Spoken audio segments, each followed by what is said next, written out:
புரியுதா? பயிற்சியை மரியாதையாக பண்ணு, உள்ளொடி தானாக வந்துடும்.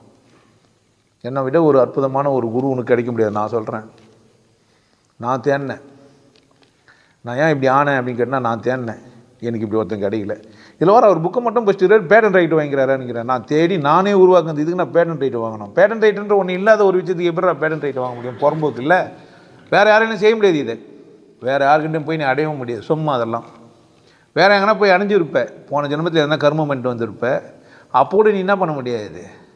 அதெல்லாம் சும்மா சூன்ய தரிசனம்லாம் உனக்கு அதை தான் சொன்னடி. நீ நேர்மை இல்லாமல் இருக்கிற உனக்கு சூன்ய தரிசனம் கிடைக்காது. அவ்வளோதான். உன் நேர்மைக்கு தான் அதுக்கு பரிசு. சில பேர் பிறகும்போதே நேர்மையோடு பிறப்பான். அவன் கூடவே இருந்துருவான், என் பக்கத்துலேயே வர இருந்துட்டு இருப்பான். எனக்கு கூட இருக்கிறவங்களாம் ஆகிடுவானா? எதுவும் கிடையாது. புரியுதா என்ன சொல்கிறது?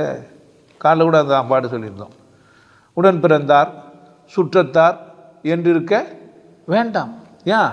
உடன் பிறந்தே கொள்ளும் நோய், வியாதி, பிணி, மருந்து எங்க?